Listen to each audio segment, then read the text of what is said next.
Hi, everybody. This is James Gray, and welcome to the Graymatter podcast, where we learn from top tech and business leaders how to leverage data and AI to accelerate innovation and advance your career. And today, I'm really excited to welcome Chris Tidrick, who's the CIO at Gies College of Business. And so welcome, Chris. I was following you from afar on LinkedIn because I was seeing all of your posts come through my feed, because as you know, I'm a technical career coach at Gies, and I was seeing all these really interesting posts about kind of leadership, and I really wanted to learn more about you and how you actually do that as a CIO. So thanks for making time.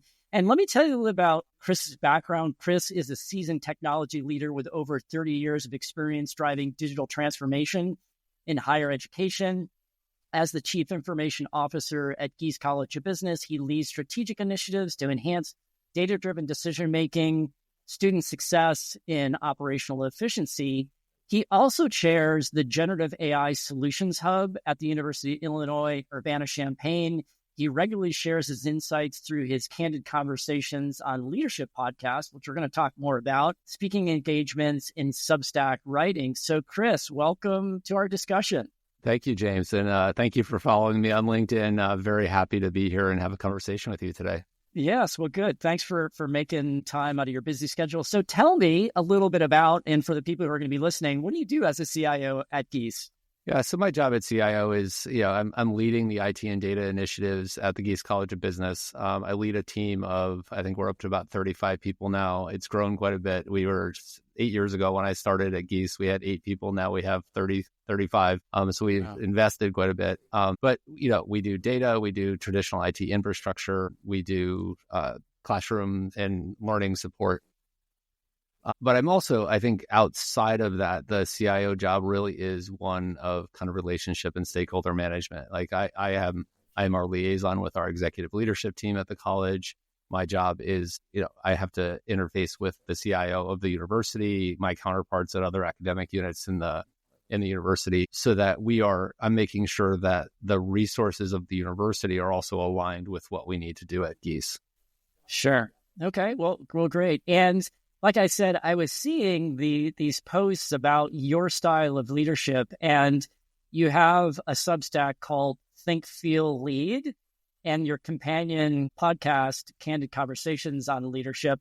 And it was the kind of the tagline that really got me curious. And I'll just read it: reflections on authentically leading people in organizations with your mind and heart. So tell me a little bit about why that and what it means to you. Yeah, I think the reason I call it Think, Feel, Lead is because I think in IT, I'm leading an IT organization. We often so focus on the strategic and the technical side of things and developing solutions. We love to build solutions, but we don't focus as much on the people side of things. And the fact is, the technology doesn't work unless the people actually use it, right? And you understand people's needs and you understand the business of what people are trying to do. And that's really the feel part, right? It's the having the emotional intelligence to read the room and, understand your stakeholders and understand what motivates them and understand the opportunities and the fears of people. And that to me is the more important part of technical leadership, is actually understanding the people side of it. So that's why I called it Think, Feel, Lead. Well, good. Well, and that was really one of the reasons why I wanted, other reasons, but it was this one, is that this just doesn't get as much kind of talk time. Tech, we go to, a lot of us who are engineers from trade, we learn the technology that's kind of easy. There's laws of physics and other things like that. But when it comes to people, there isn't this easy playbook. And it's not like we go to school to how do we learn this craft of leadership, which is really why I wanted to really learn from you and, share some of these things with the people who are in my audience. Yeah, absolutely. In IT, we're so used to, writing code or configuring things, and computers tend to do what you tell them to do as long as you tell them the right thing to do. Well, people don't do that, right? And we just don't, we don't spend enough time investing in the people side of IT leadership, I think. Yeah, well, I agree. So we're going to dig into some of these topics that I'm really curious about, and I know you are as well. And the first one I want to talk about is, as a CIO, and you've been doing this for a long time, over 30 years, I want to talk a little bit about how do you actually select people for leadership roles? And I come from a technical background and eventually moved into leadership. I know there's my LinkedIn network is primarily a lot of people who are kind of tech people. And so I want to kind of explore, like, how do you actually do that? How do you actually look, and what are some of the things you look for? And I just want to maybe start out with this one quote you mentioned when we initially chatted: management and leadership is a full-time business. What does that mean? Yeah, I think it is really difficult, I think, for people to keep their foot in both the technology and being a technical subject matter expert and being a really good manager and leader. I think it's possible. I think there are people that do it well, but I think that's sort of the rare edge case when people are the top technologist in their organization and the best leader and manager. The management and leadership side is so people focused, and that takes so much energy. And if you're going to do it, the whole idea of it being a full-time business is, if you're going to do it well, you need to like immerse yourself in the people side of it. And that is really hard to do if you're also immersed in the technology side of it, because there's so much context switching. You're using different parts of your brain. The technology side, the solutions, that creative side is like very black and white, but the leadership and management side is so gray, right? There's so much nuance in it, and there's not a lot of nuance on the other side. And so to be really good at it, you have to be great at sort of compartmentalizing and context switching, but most people aren't that way. Yeah, no, I would agree. And I guess the other thing that comes to mind too is, what are some of the cultural norms, around does your organization actually reinforce to be a great people leader, right? I think that's the other thing that probably is challenging in this area as well. Yeah, I always use the phrase hire good humans.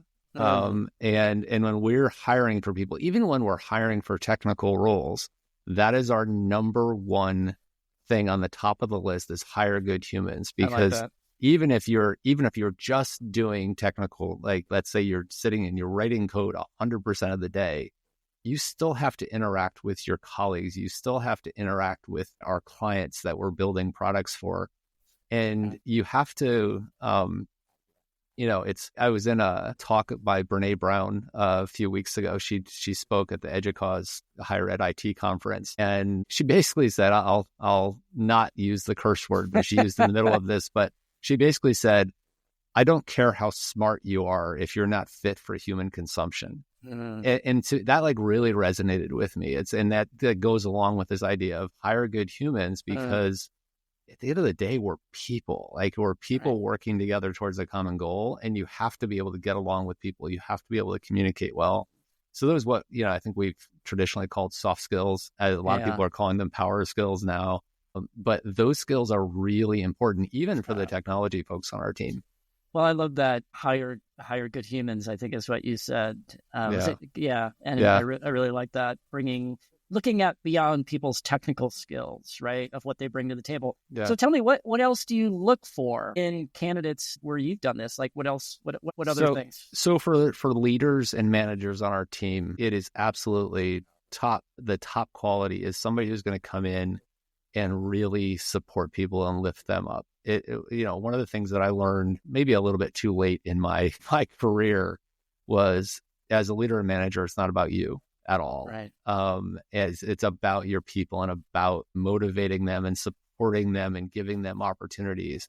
So I want to see documented proof that you can do that. Right. We do not hire managers into our team that don't have like proof that they've done this well before, because it's so important. You bring a bad manager into a team who doesn't know how to uplift people, who doesn't know how to support their team, that's just out for themselves, and you can instantly ruin a team. And it's interesting because this past year we've added an extra layer of management into our team. We've gotten big enough now that we have, I think there's 4 layers in our organization now. And this is the first time that I've hired managers that I didn't know really well. And so there, a couple of our managers I'd worked with for several years, and they sort of came up through our organization. Nice. And we grew. One of our other managers I'd known from my previous organization I worked with, and I had recruited her to come in and work for us. But this last round was, I'm hiring people from outside. I've known of them, but I don't know them very well. And that was really nerve-wracking to sort of make that decision of who to hire, because like that piece of, you have to be a great supporter of your team. It's an unknown in that process. And so we've made the best decision we can. We just brought 2 new managers in so far. I'm really happy with that, but it's something that we just value above everything else. Yeah. And you mentioned this word, I think it was evidence. What does the evidence look like to you? Like, what would I have to have? Let's say I was coming in your team. What am I bringing with me, or what are you looking for? Yeah, that's a great question. I think we've been refining our interview process over the last several years. And we always do, the way the university's hiring process works is we get the campus HR unit will actually give us a list of everybody that they deem has met the minimum qualifications of the job. And then we then go through the interview process with them. We start with an email interview. And because sometimes these lists are so long, there's no way we could do in-person interviews. And so we start with an email interview, and we've started in that email interview always asking them a question and then saying, please provide an example of how you've done this, right? Because nowadays, I don't know if others are seeing this too, but so many of the responses we get back from those now are, you can tell they're AI generated. Sure. People are just putting the questions into ChatGPT and getting the answers back. Right. But they can't make up those examples. You can tell when it's not something that they've done themselves. And so that to me is evidence, right? It's giving that example of what you've done in this particular thing. So you might ask them a question of, how do you deal with conflict in your teams, and provide an example? And so they then provide that example for you. During the interview process, you can ask those same things. And then when we're checking references, we kind of ask, how has the person demonstrated, like, give me a specific example of how the person has demonstrated this type of thing. Yeah. And speaking of reference, are you calling these people on the phone and having a conversation, or how do you do it?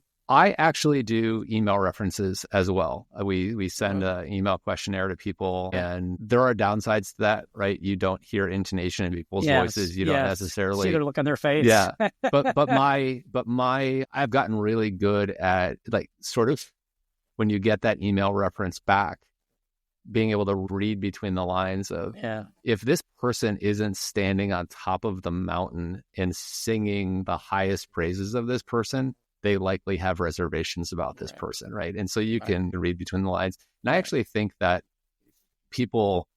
I have found that I get more real information in an email response than I do when I talk to them in person. I think people like the chance to sort of sit with the questions and think about them a little bit, rather than having to answer them on the spot. Yeah, that's an interesting point. And so let's say I'm in your organization, and let's say I'm an engineer. What would be your conversation with potential candidates? Let's say I'm trying to figure out, am I really fit for this, right? Is there a conversation that you have initially? What does it sound like? What does it feel like? Yeah, that's a tough thing. And it has absolutely happened to me over the course of my time leading these teams, is when you have somebody on the team that wants to advance their career. And as an aside, I think in the IT community, we have made the mistake historically of thinking the only way the best technologist advances is to give them leadership positions.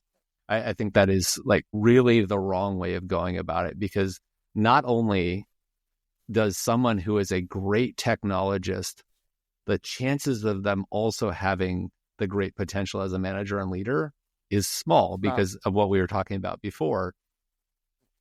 But you're also taking them out of your organization as a technologist. Right. Before I said leadership and management is a full-time endeavor, right? You're taking their technical skill out of your productivity.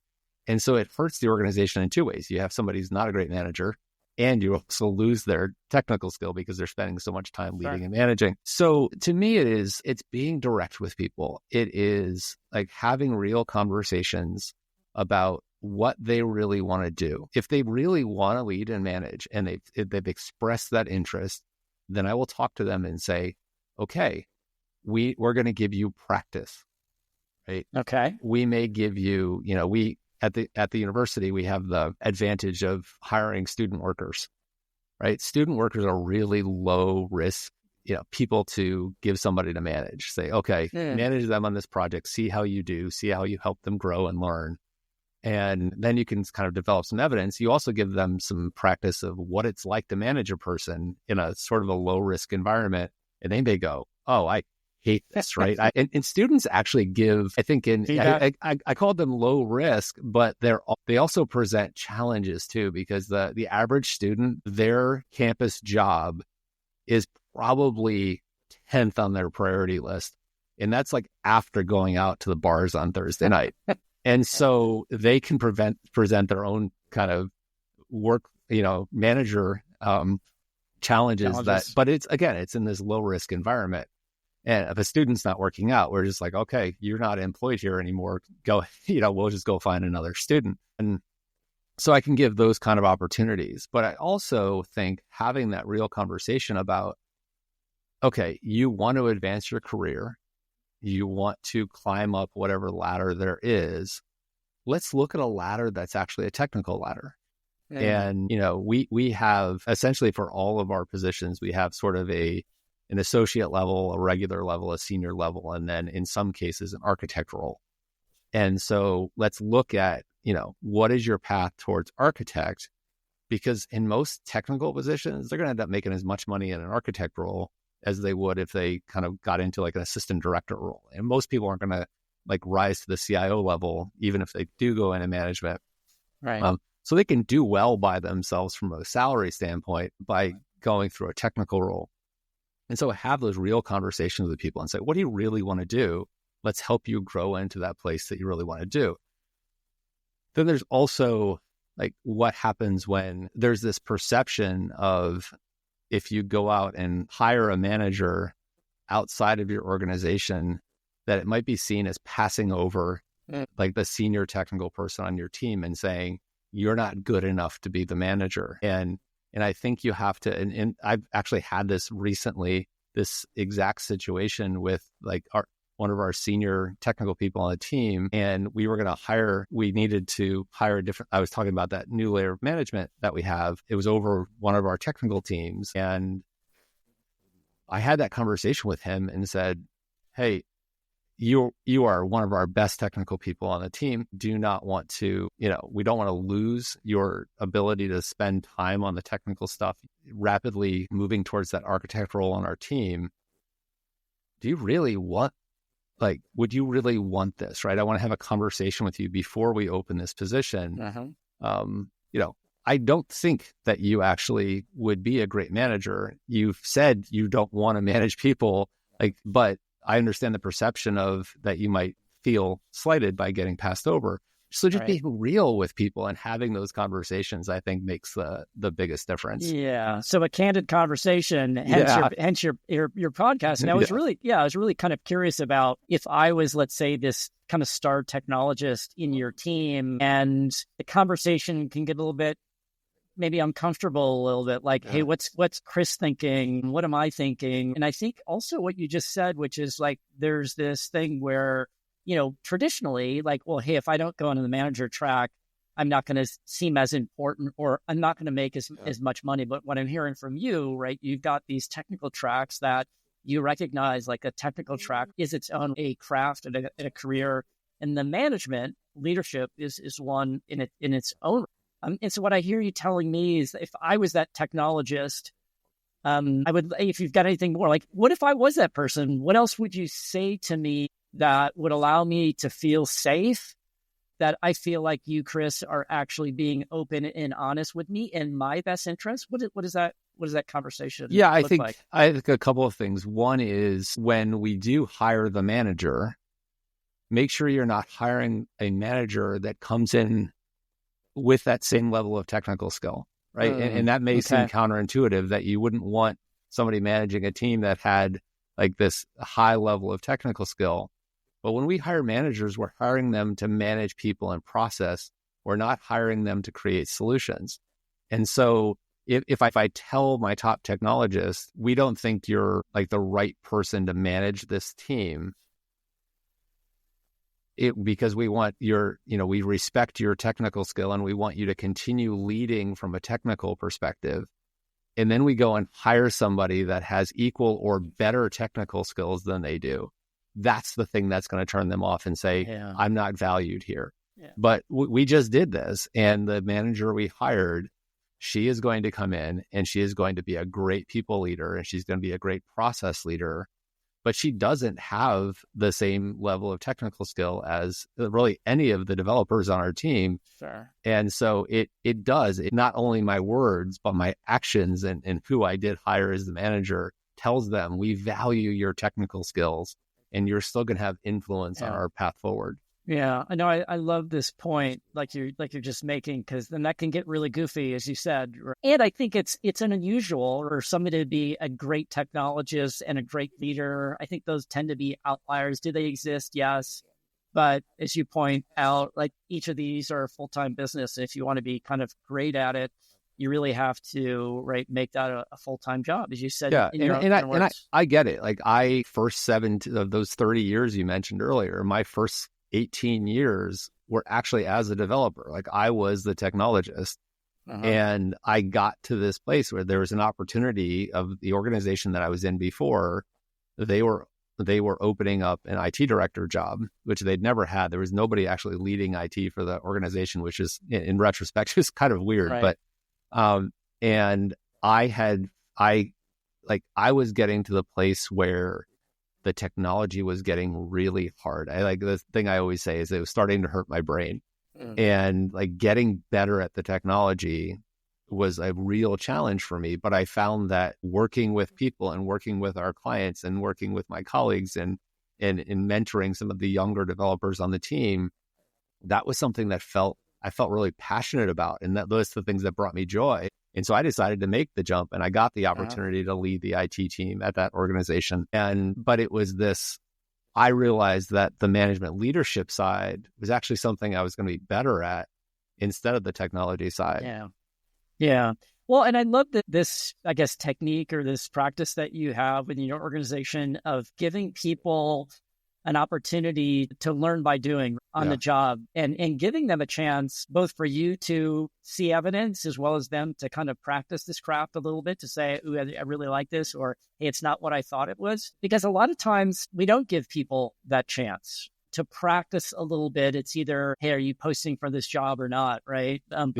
But I love, that technique that you have. That practice actually extends to our promotion process. Okay. And so we generally, when we're starting to talk about promotion with somebody in a technical track or even in a management track, we will say, what would the promoted job look like? What would change in your job description in a higher level job?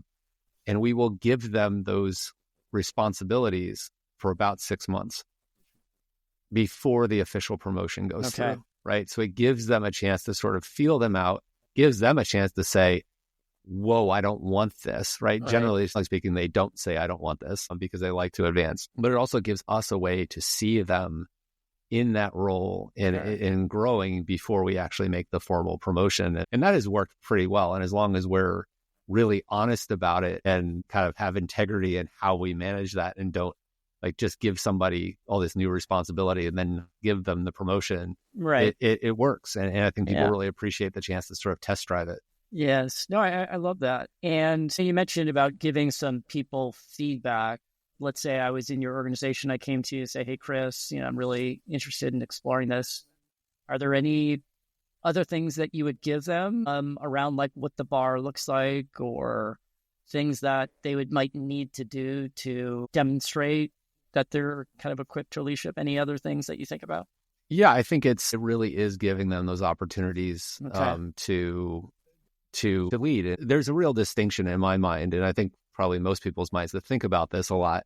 the distinction between leadership and management. I really think that you can lead from wherever you are, right? Leadership in basic terms is just getting people to move in a common direction. Like that's it, right? And you can do that as a technologist. You can do that as a manager. The management piece of it, I think, is actually the more complex thing, and the one that requires like the kind of the people side of skills a lot more, because you're dealing with, people's lives and their emotions and, and all of their professional growth. So it's really about, when I always want to tell the people on my team that even if we're not going to put you in a management role or that opportunity isn't open to you, that doesn't mean you can't lead. And so we give them opportunities to lead initiatives. We give them opportunities to participate in our larger campus IT community and provide leadership and represent the college in that way. So there's all these different ways that people can lead. Yeah, no, I love that.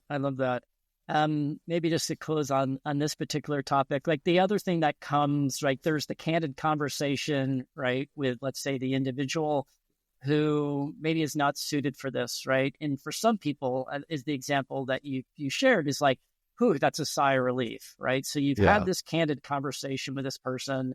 They're feeling like they've been heard and seen and trusted by you, and you both come to this decision like, yes, you're our star technologist. We don't want you to take you off that track. In fact, that's what you want. And then you make this decision. And so what's the candid conversation to build off that with the rest of the organization? Because they're probably thinking like, oh my God, so-and-so got passed over, da, da, da, da. Like what? So if us who are maybe listening to this podcast, how do you go about communicating that to the rest of the organization that's authentic and so forth? I'd love to hear. Let's just kind of role play. Like, what does it feel like? What does it look like? Yeah, I think that's a great question, because in the case that I was describing before, that person actually did tell me at the end of our conversation that he thanked me for sort of not asking him to lead the team, because it wasn't something that he was really interested in, right? He wanted to continue being that star technical lead, having great influence on the direction that our team takes, but from that technical role, right? He loves mentoring our younger developers, but he had done management before, didn't like it, and he didn't want to do it again. And so what does that look like from the rest of the team? And that is really when we announce we're opening this position and this is the type of manager and leader we're going to bring in. And we're doing that. We're bringing in this person that's just a people and process leader because we have an amazing technical team already, right? You present it in a way to say, this is and it's not inauthentic, right? It's the truth, right? We have this really strong technical team. We need to have somebody come in to support them, to help them sort of stay on process, to protect them, frankly, right? And to make sure that their capacity is managed in the right way, but that we're not bringing them in because there's a deficiency in the team. We're bringing them in to elevate this already great team. And that's the way I think you have to sort of present it to the rest of the team. Okay. Yeah, I know. And so what I'm hearing, I think the nugget that I picked up, and I think this is an important distinction, because a lot of times we assume that's in this leader, that he or she has, like, they're the superhuman, right, who exhibits all the things. But what I'm hearing from you, and I think this is a really important distinction, is that you're saying, no, this person is really going to be focused around the people and the processes. Yeah. Which is a big distinction, because I think a lot of us, we just thinking, hey, they're the leader. Yeah. They just do everything. And I think it's a little bit unrealistic. And I really like the way you've kind of partitioned these to give focus. Oh, it is. Yeah. I have a kind of a flippant way of when anyone ever comes to me in the college and they'll ask me a technical question, like, how do I fix X? And my flippant answer is, I don't know. I have people for that. Right. and there's, it's kind of just a funny little thing to say, but there's real truth in that the leaders aren't the ones that are actually doing the work. It's about trusting your people to develop solutions on your behalf. You are giving them, like, my job is, you can almost think it as like the pyramid inverts. Like, my job is to support all of them up.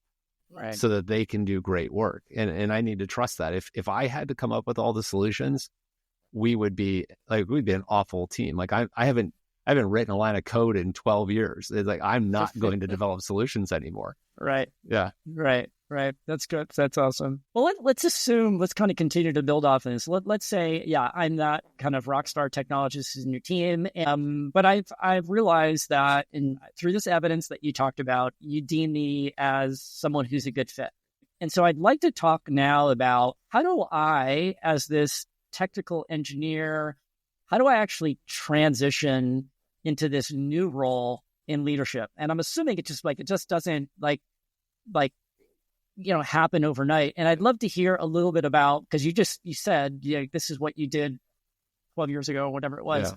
Tell me a little bit about how you did it, or how did you go about it, and any kind of challenges and other things. I'd love to just to hear a little bit of your story, and we can kind of go from there around what are some of your lessons learned. So what was your story? It's not easy. The short version of the story is I went from writing my last line of code on May 15th, 2012 to leading IT for an entire organization on May 16th, 2012. Like overnight, I went from, I was essentially the lead developer, web and application developer, to leading an entire IT organization, a lot of which I did not have subject matter expertise in, right? I'm not an infrastructure person. I'm not a desktop support person. I'm not a classroom support person. Like, that's not my technical expertise. And it was like overnight, I'm leading this team, and the transition that like really kicked me was I was so used to having something tangible at the end of the day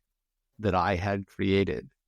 Like when you're writing code, like you see you write it, you press, you should like then open up the webpage or whatever, and it shows you what you did, right? You have this tangible result. And that was really hard for me to not have that tangible result. I'm kind of a creative human being. I like, and I think we sort of forget the root of the word creativity. Like when we call somebody creative, it means they're making something, right? Right. And I had that like for years, for 18 years, like every single day, there was something tangible in my hands, and I didn't have that anymore. And it was tough to take. And it took me a while to sort of realize like, I felt like I was stealing the organization's money, because at the end of the day, I didn't have anything, right?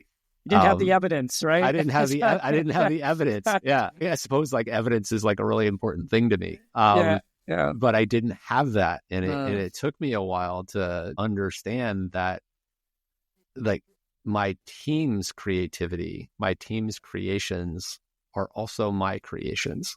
Okay. And that's have to make that transition in order to sort of, I think in my mind, sort of stay sane and feel like you're being productive, because I was in a lot of meetings. I was talking to a lot of people. I was making decisions, whatever it might be. I'm like, what am I actually doing here? Yeah. Okay. And so what I'm hearing is like, and I like what you just said, something around co-creation.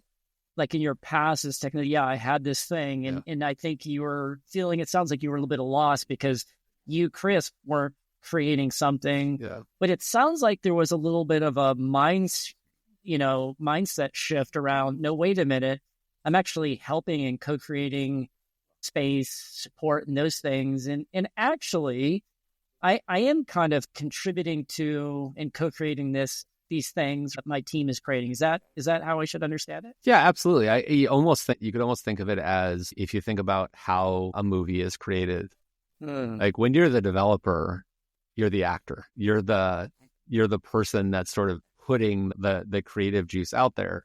But if you keep going abstractly back on the movie set, the cameraman might also be like one of those creators that has something tangible. But then you step back and you have the director. And then you step even further back, you have the producer. They all have something to do with that final product. And there's just a layer of abstraction there. And I think that as leaders, we're sitting in that director role or that producer role. And in some cases, we're sitting all the way back in the like studio funding role of these things. But you all have something to do with it, right? If you, at the end of the movie, you roll credits and like, how many names are on the credits of a movie? Like that's like all of those people that contributed to it had something to do with it. And that's that there's like co-creation and co-credit that everyone gets. Okay. Well, I know I love that metaphor, right? Because we all watch movies and things like that. And there's this production, there's this deliverable or whatever. And the reality is there's all these people contribute to it. Yeah. And rarely is there one person who can deliver something, right? It just doesn't happen. There's many people behind the scenes. And you mentioned this kind of, I guess, idea of co-credit that you as a leader, as well as other people, are at the end of the day serving the university, right? Delivering value and capabilities that allows the university, in this case, right, the Gies College, to thrive. Yeah. And there's a bunch of things that go into it. But I would imagine, as you said, initially, it's kind of lonely because you haven't matured your mindset to that yet. Yeah. You're still hanging on to the attachment that your job is about delivering some, tangible things, and it's the shift. And so what do you tell, it sounds like you have this new leader who's coming in. What are some of the initial conversations that you're going to have with her? I think it's around assuming that this role to be successful in your team. What would you tell me? I think it's about making sure that you, one, understand our clients, right? And get really close to our clients and understand what they're trying to do, right? That's the one thing that I think we really struggle with in IT. We're so used to being like the last link in the chain where all the decisions have been made. And then the client tells you, this is exactly what we need, and you just build it, right? Yes. But like understanding that you have to like develop those relationships so you have a seat at the table like early in the process, right? That we are seen as partners. Like our organization is actually known as Information Technology Partners. That's the name of my unit. And we named it that because we want to be seen as partners in the mission, and then partners are at the table at the beginning. And so that piece of it, I think, is really important. So you sort of understand the big picture of what we're trying to do. You understand the business, right? The only way we as IT professionals can be the partners in the mission is if we understand the business, right? We can't just understand the technology. No. We have to understand student success. We have to understand research. We have to understand, administrative operations in a level of detail that makes like us leaders in the college, not just leaders in IT. And I love that. And I think the second part of that is really just getting in there and knowing your team, like getting to know them as human beings, getting to know what makes them tick, getting to know who's really good at what and who needs to work on things. And it's just a matter of getting in there and supporting them, right? Your job is supporting them. If they are successful, you are successful. Like that's it, right? If my team is successful, I am successful. There's no distinction between them. Yes, I love that. And as you were just talking about kind of the relationships with the business, I think I told you I was in the IT organization at Microsoft for almost 10 years. And so I appreciate this, as you said, this skill that a lot of tech people, they don't have a chance to learn it. And I think it's one of the things you just reinforce is being really important, that if I was making this transition in your organization, I think what you're saying is, hey, James, you really need to hone your business skills and your passion to understand the business is one. And the other thing is a key part of your job for us to excel and lead is to really establish great relationships with essentially our customers, right, who are inside the university, that ultimately we need to understand and learn around their pain points, their opportunities, and really develop the relationships so that we're just not order takers in IT. Yeah. Yeah. And I just we did a live version of the Candid Conversations podcast there's a big IT conference every term here. Okay. And as one of the sessions was us doing a live podcast where that was kind of an Ask Us Anything. And I took a survey of the audience at the very end of it. I said, how many of you have any contact with students. And there's probably 100 people in the room. It's just a smattering of hands went up. Like we get so abstracted from the mission that we don't understand it. Like, and you can't be seen as a partner, and you can't really understand what you're doing. And frankly, I don't know that you can find a whole lot of meaning in your work unless you understand the thing. We have a commencement every December. That's like the students who graduate in the fall instead of normally in the spring. Right. And the college always asks for volunteers from staff to come and help at commencement. And I always tell my staff, volunteer for this. It's like it's the coolest thing. And so we have 6 or 7 of our staff that are going to be volunteering at the December commencement in a couple of weeks here. And that's their chance of seeing this is the result of your work. Yes. Yeah, that's awesome. What other things do you do to, let's say, kind of cultivate this, or what would you tell other people who are really looking to kind of cultivate this sense of relationship building and really understanding the needs and the wants, if you're in IT or even if you're kind of person who's a product person? Like, what would you tell them around how they should go about that? Or what are some things that you do at the university to kind of instill this culture in your organization? Yeah, I think it's really getting out of your sort of technical chair, and going and just interacting with people as humans. Like, having coffee with somebody and going to college events. And when I first started at Gies, the IIT team, they'd have big college events, and I'd be the only IT person at the college events. Why aren't you all going to these events? It's an opportunity for you to get to know the people we work with and understand them better. But slowly but surely getting people to do that, and it's working, and they're starting to make these connections. And I think it's especially true in sort of our hybrid post-pandemic world, because 2/3 of my team is still fully remote, so they're not in the building ever. Wow. And so coming to these in-person things allows them to sort of connect. Like my entire management team is on site, but the technical folks have the option, unless they're in like a help desk job or a classroom support job that needs to be on site, they have the option of being remote, and most of them are. And so that exacerbates this disconnect from the mission. So I encourage them to get there as much as possible.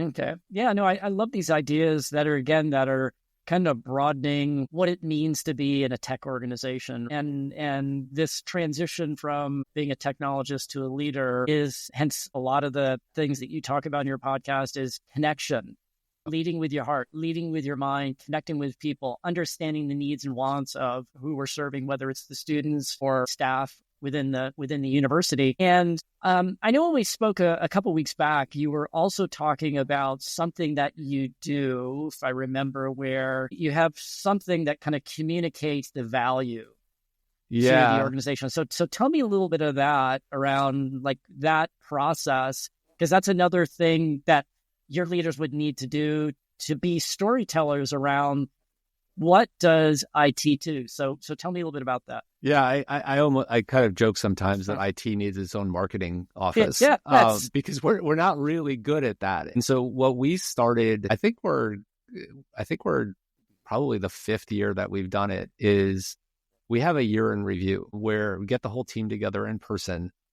And it's now about a 2-hour session. It used to be a 1-hour session when we were smaller, but it takes about 2 hours now. And we just collect success stories from around the entire team of what we accomplished that year and how that helped the college. Not just we built this product, but like I try to get my team into this mode of we did this so that right. Yeah, right. And we get together as a group and just like go down that whole laundry list of things we got accomplished that year. And the impact it had on the college and like the why behind what we did. And it's like one of the most heartwarming times of the entire year, because you're like, wow, sometimes it feels like we're always under the gun and there's always all this demand and there's this project list that's never ending. but we actually got an enormous amount done that benefited the college, right? The college is investing, as you can imagine, going from 8 people to 35 people, the financial investment that the college has made in our team is significant. Right. But we're returning that investment in really significant ways and telling that story. And we did that for a couple of years. And then there was one year that I think it was the COVID year, we had to do it online. And in 2020, we did it online. And I said, wait a minute, there was a person on the team that couldn't make the meeting. So I'm like, let's record it for, I can't remember who it was, but let's record it for John. And had the recording, and I watched the recording back. This is a great marketing piece for her. And so I sent it to my boss, and I sent it to the dean of the college and said, this is what we've done this year. Yeah. And they're like amazed. And that really is, so using that to kind of think about it. And I don't necessarily record it and, send that package thing, because most of the people above me in the organization probably don't have 2 hours to sit and watch that. Right. But to think about at the end of the year, summarizing, this is what we got done, and communicating that to the college is like incredibly important. Yeah. Especially now that it's so visible that we're big, like we're big and we cost a lot of money. Right. It makes it's even more important to communicate that value. Well, it is, because a lot of times people don't know, right, what we do in tech or IT, really know, right? So it is that opportunity for people inside your organization and you to put together the translation between these things that we did and, right, the so that our user story, the value piece that came out of that. And as you said, that's ultimately where people ideally are getting kind of fulfillment and purpose from the jobs that they're doing. That's that they're connecting it.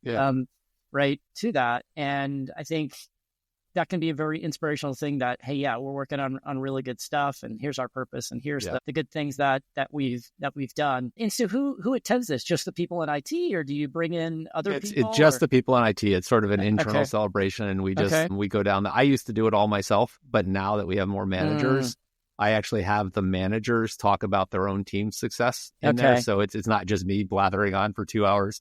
And so it really, it's nice, we bring in food and, do it's kind of a nice end of year celebration. Yeah. Well, that's awesome. And so this theme that we're talking about, that's important to people, yourself and leaders, is what I'm hearing is that, communicating the value, developing deep relationships with your business partners, right? Listening, relationships, value, understanding the needs of the business. You said one other thing that we talked about a while back, and in addition to value, you said something around figuring out what your creative outlet will be, is what you kind of said, something that's both personal and professional. So tell me a little bit about that before we go on to our next topic. Yeah, I think there's a couple of ways that, it bothered me that I didn't have this like direct creative outlet, right? I can understand that everything that I do results in creativity out of somebody else's hands, but how do I get my own creativity? And there's a couple of ways that I do that. One is every once in a while, I will dabble with a new technology myself, right? If the team doesn't necessarily have the time or the capacity to innovate somewhere, and I'll go, you know what, we have this need, we have this challenge that we're having, and I see this new technology out there on the horizon, I'll play with it a little bit, right? And that sort of quenches my thirst for getting my hands on technology. But the other thing is like being creative in other parts of my life, being creative in my personal life. I have an unhealthy obsession with landscaping and gardening. And so I spend a lot of my free times in the warm months here in Illinois, that we don't have a year-round gardening season, but I spend a ton of time out in our yard, like building beautiful things. And like, that's tangible. I can see that. I think the doing the podcast with Candace Solomon Struts, my colleague, that has been a creative outlet for me. It's something that I'd never done before. Like I never was somebody that loved being recorded. I love being in front of people, live events, but like the camera was always like, whoa, like I don't necessarily, like I never was comfortable with it. So I'm like, let's do this. Like, she and I decided to do that podcast over a lunch one day when we were talking about she and I are both facilitators of an IT leaders workshop on our campus that we do. We put 25 people through it every year. And we were having lunch talking about how do we keep the conversation going after people go through the program. And we're like, hey, let's just talk about leadership and put it out there for people. And then, podcast is the medium of choice now for that type of thing. And so we started doing that. But we have a studio engineer that does the recording and everything for us, but I do all of the final editing on that. Oh, wow, really? Yeah. So I get the files, like essentially the raw files in a Premiere document from the studio engineer. Wow. And then I go through and actually do all the editing on it. Back in one of my previous technical roles, I did video production. And so I kind of know how to do it. And so I do all of that piece. And so that's like a creative outlet for me. I get to choose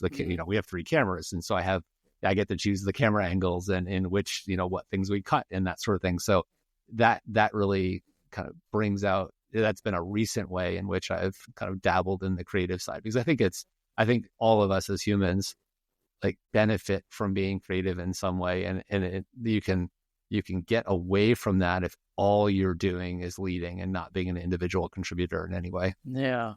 Yes. No, I like this. And, it was last night, I was having this conversation with someone. She's thinking about her next job and things like that. And she started talking about things that aren't even related to her job that she has an interest. And it was just a reminder. And I reminded her, like our job, like what we do it's unlikely that it's going to satisfy like all of our needs and wants in terms of things that we where we want to spend our time. And I just encourage her, like you were just saying, like, let's broaden our idea, right, or our mindset around where we can really apply our skills beyond, let's say, our day job that give us fulfillment and things like that. And who knows, even some of those things that we might do, right, around these things, who knows, they might enhance some of the things that we do, hopefully lift our spirits, hopefully allow us to be a better human. Right? Yeah, it's doing things that make you a whole human being will make you a better leader at work. Like it is just, and doing those things that get you away from your job. Like I am somebody who like, I derive a great deal of meaning and purpose from my job. I can't understand, like if that's not your thing, fine. Right. But I cannot like fathom not having a job that didn't have like intense meaning and purpose for me. It's half of my waking hours. It's a third of my life. Like I want it to have purpose. Yes. But that doesn't mean it's the only thing. And so you have to have these other things, because those things rejuvenate you, that they make you think in different ways. They use different parts of your brain and body. Right. Sure. And so, I like to do that. And it's one of the people ask me a lot, like, what's your next step? Like, do you want to be a university CIO? Do you want to, and I've seen a lot of university CIOs and their job is all they do. Like, and it's not like across the board, but that's like being a CIO at a Research One institution is an enormous job. There's a reason there's a lot of turnover in those jobs because it's really, really hard and it just like overwhelms your life.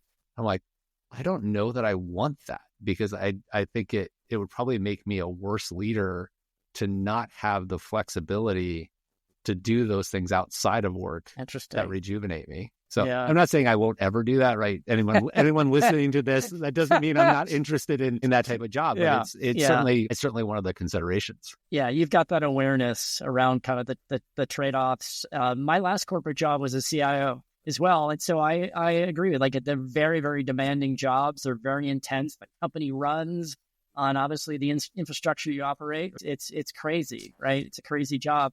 And so to maybe close on this topic around kind of transitioning from kind of, from the tech to this leader, what is one thing you would have told your younger self, given the knowledge you have now, let's say somebody who's stepping into and doing this transition, what would be one nugget you wish you knew? For me, it would absolutely be, it's not about you. Okay. Because it took me way too long to realize that I'm a much better leader when I'm other focused. And because when I first started, I told you, I went from writing code one day to being leading this entire organization, and then also being part of this campus community of other IT leaders. I kind of felt like a fraud. I'm just a developer that got this leadership job, and now I'm running this whole thing. And combine that with I have a really competitive personality. I've learned to dampen that down over the years, but I'm generally a competitive person. Yeah. Like I like to succeed. And I think that I wasn't the best human and I wasn't the best leader because I was so intent on trying to prove myself in that arena that I wasn't doing a good job of uplifting other people. And I think that, I am much more fulfilled now to be other focused. I mean, I'm certainly still self-focused in some ways. Sure. We all need to be. Yeah. Yeah. But being primarily other focused and that where my job is to lift other people up to do their best, so much more satisfying. So like the faster you can get to that place, it's harder early in your career to do that, right? I think it's maybe more necessary to be self-focused earlier in your career, but the faster you can make that switch, it's just so much more fulfilling.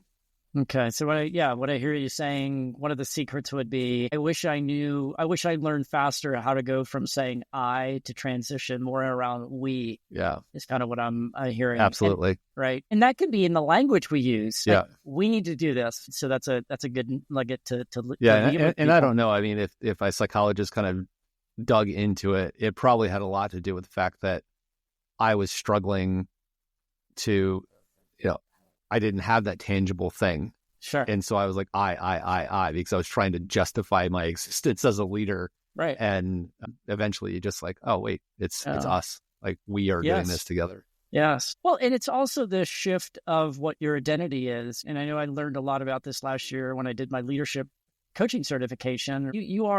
You're changing your identity.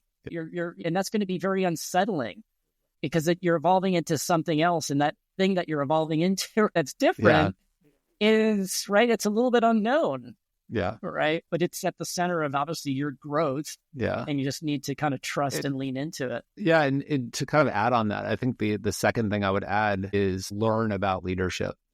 Okay. Because I'm really glad you said that, because when I'd never really done any leadership training when I first started as a leader, but after the first year, I had the opportunity to go through the IT leaders workshop that I was just telling you about earlier, that I'm a facilitator of now. I went through as a participant. And I remember sitting in that cohort, and one of the senior leaders from the university was up there talking about some leadership topic. And I thought to myself, that's what that's called. And there were things that I sort of innately did, right? I think I have good natural leadership instincts, but I didn't know what they were, right? And to be able to say, that's the technique, that's what I'm doing, that's why that's important, it allows you to be so much more intentional about using those things. And so really diving into what is leadership and why does it work and what are the best practices around it, that has made all the difference in the world. I've been through 2 really significant year-long leadership programs since then. And they Yes. No, I'm glad that you mentioned about that. And it's rarely the case, I don't know, in my experience, for people to formally go through those programs. Sometimes people think, especially as tech people, oh, those are just kind of woo-woo. Like, oh my gosh, they're so soft. I'm just saying some people can have that mindset. But what I'm hearing you say is that there's a whole other world there, that if you are in this world now, one of your keys to success would be now to learn what these things are. Even if you're practicing them, you may not actually know kind of what they're formally rooted in, is kind of what I'm hearing you say. And absolutely. And they're more than leadership skills. They're actually life skills. When I was first going through one of the big programs, which was called ITLP, which is IT Leaders Program, I was incorporating so much of what I was learning into my entire life, not just my job, that the woman I was in a relationship with at the time, at one point, I must have been using some terminology with her that I learned in the program, and she just turned to me. She was like, "Don't ITLP me." And it was it was really funny, but it's it's because the things you learn about that are important as a leader, actually really important just as a human being. Yes, they are. Yeah. Yes. No, I love what you just said, and it kind of brings me back in 2008 when I was in the IT organization at Microsoft. I was lucky. I would say lucky. It was in this kind of leadership, this high potential leadership program It was like a two-year program. And I remember some of the things that we learned, right, around how to develop leaders. As a matter of fact, on my bookshelf, I still have the value cards, right? They were taking us through a whole bunch of things to learn about ourselves, values, and a whole bunch of other things that were going to be necessary to allow us to develop as people and leaders, right, to lead organizations. And that really was my first kind of foray of seeing like, wow, this is like a whole craft and a whole space to its own right. Yeah. But I don't think we probably in the tech space give as much exposure to that. Would maybe be our word around that being an important enabler. But what I'm hearing you say, hey, it's really critical to our development because we need to understand what those things are and probably more importantly, put them into practice. Yeah, absolutely. Anybody can lead, and it's important that everyone has leadership skills at some point. Yeah. Yeah, that's a really good point. And so let's talk about our final topic. I know I'm loving our conversation. Let's talk about it. Of course, how can we not talk about at least AI? And you chair this generative AI solutions hub at Gies.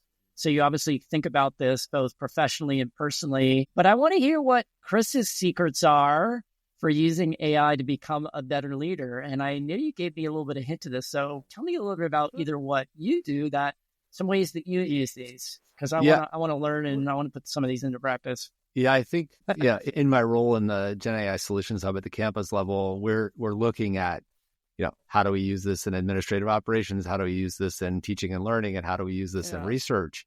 But I think the thing that gets kind of the short shrift is how do you use it as an individual to make yourself better. And I've been experimenting a lot in how to do this, and I've primarily been using ChatGPT, but I've used other tools as well. But I think it can be a really useful, for lack of a better word, sounding board for us as leaders. And to say, hey, I have this idea, like just talk to ChatGPT as if you were talking to a coach or you were talking to another colleague and say, I have this idea.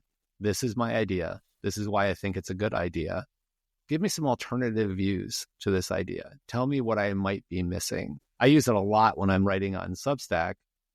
I'll actually say, I don't use it to create. I think that like my creation is my creation. I'm not going to use AI, but I will write an article and then throw it into ChatGPT and say, did I make any statements in this article that are unsubstantiated?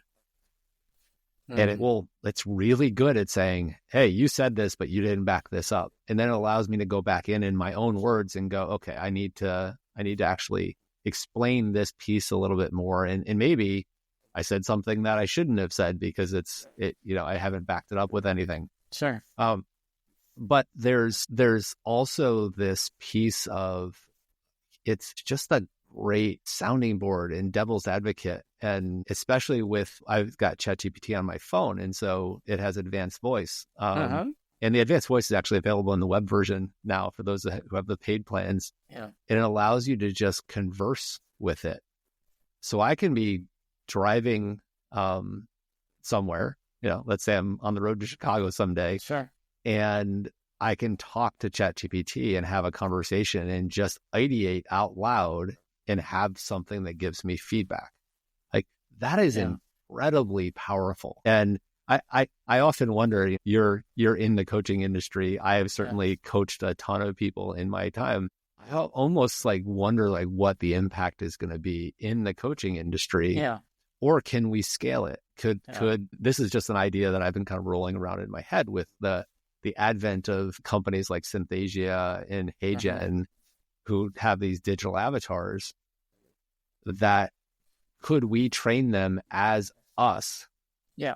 And put that out there as a leadership coach for people. If you want me, the human, you're going to pay X amount of dollars. Sure. If you want me, the Gen AI avatar, which coaches you kind of like I coach you, it's cheaper, right? Sure. I think there's things that we can do there, but it's, So was there anything in particular that you wanted me to dive into? I was just curious because what I'm hearing you saying that, hey, you're using it as a collaborative thought partner to maybe challenge, to kind of tease into, some creativity. And the more that these tools know us about us, depending upon what we want to share, I think you had mentioned, if I remember, something about one of your GPTs, knowing your values, I think it was. Yeah. You were Yeah. saying. So I have a GPT that I've baked in my personal values into. I've baked our team values into. Okay, interesting. And so it then, if I put ideas into that particular GPT, it will tell me when my ideas are, how they are supported by my values, but also how I might be violating my values with that particular idea. And so it answers within the context of this framework of what my preferences are that I want to hear. And so that helps a lot. I'm in the process of building one now. I'm a big fan of all of these assessment tools like DISC and Clifton Strengths. Okay. Yes. Same. And so I'm going through and taking a bunch more of those. A SCARF is another one that I just took the other day. And there's one that's called the Saboteur Assessment, which the Saboteur Assessment is really, I love that one. Yeah. I want to take all of the content from those and all of the information around those and put those into a GPT and see if I can sort of recreate me as a GPT. Yes. In a way that I can talk with it, but then potentially others could actually talk with it. And so I think there's an interesting path that we can go down with those. The other thing I think is really important for us to think about is, I think some of the things I've said, well, what are you trying to replace yourself as a human? Mm-hmm. I think the flip side of AI is we absolutely have to be using this to take the mundane out of our lives. Sure. So that we can do those higher value human things, right? That's the thing that's really important. And build these kind of custom GPTs to help me as a human. Mm-hmm. It's not to replace me, but it's to help me think better, but in a way that knows me. Like I want it to know me so well that it can serve as that like almost personal coach that has gotten to know me over the years. So I don't know that I have any like really strong feelings about how that's going to turn out or if it'll be like a long-term value to me, but it's fascinating to think about. It might almost be a better coach than like I have some peer coaches like in our community here at the university, but you always wonder like what's their agenda. Like when they're coaching you, I almost prefer to have a coach outside the organization because then there's essentially no conflict agenda, of interest. right? Yeah. But could you have AI help you as a coach? Whenever it's like on demand. Like, I wake up in the middle of the night and have an idea and I want to bounce it off somebody. Well, GPT is the only thing there. Sure. Well, and the other thing, like you said, I find a lot of times, and I study this a lot, like, we are kind of a mystery to ourselves a lot of times, and we will look at things and we will convince ourselves of all kinds of things.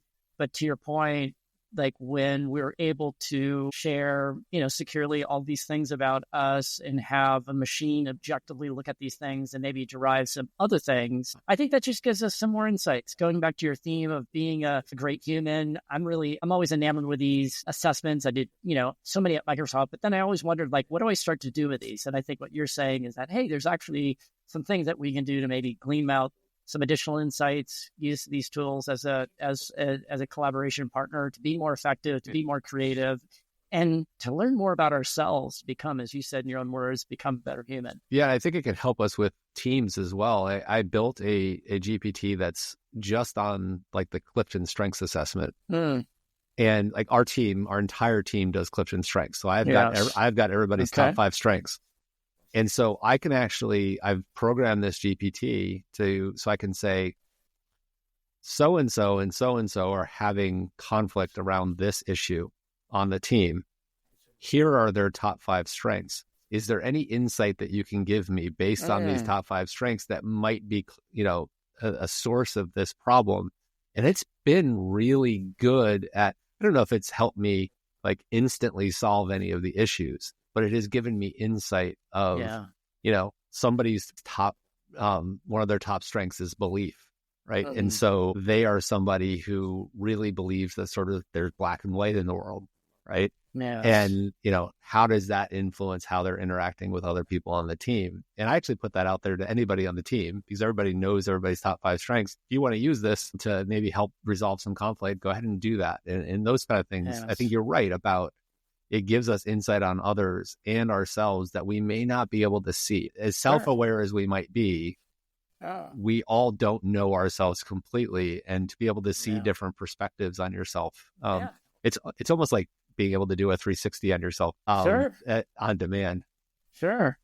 Yeah, no. Well, thanks for sharing some of those nuggets and sharing some time in here. We covered some ground around these topics of really understanding, one, how you go about selecting leaders as a CIO, some of your ideas around, hey, if I'm going to make that transition, what are some of the things that you would either guide and things that, us who make that transitions to be successful in this last around, we could probably have a whole deeper conversation around how you're using AI at the university, but maybe we'll save that for another time. And so if there was one thing, Chris, that you want to kind of leave with people, let's say my audience, which are primarily people who are in the tech space, some who are not leaders, some are leaders, like anything that you'd like to kind of leave them with a message?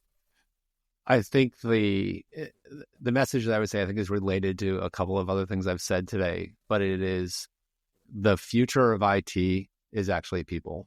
Like, it's not the technologies. The technologies are going to come and go. It's important to have like good subject matter experts in technology, but because technology is becoming so accessible so easily to people, it's going to be much more important for us as technology leaders to understand the business, to understand people, and then to help consult with them on how they implement technology in their lives. That's the thing that I think really stands out to me is we're going to be running less and less, but we're going to be helping people enable their lives with technology more and more.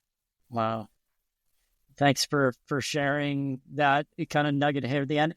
In terms of best way to reach you, Chris, I know you're on LinkedIn at Christopher Tidrick. I would say too, Think, Feel, Lead on Substack. Any other I would say ChristopherTidrick.link. Okay. I got a website that is sort of the launching pad for all my socials, for the podcasts, for my LinkedIn. So ChristopherTidrick.link is probably the easiest place for people to get to me. Okay. Well, Chris, I just want to say thanks for making a little bit of time. Kind of you to make some time in your busy schedule. I know I enjoyed the discussion, and I thank you for your time today. Yeah, this was fantastic. Thanks, James, for having me on. Okay, you got it. Okay, thanks, Chris. All right, bye.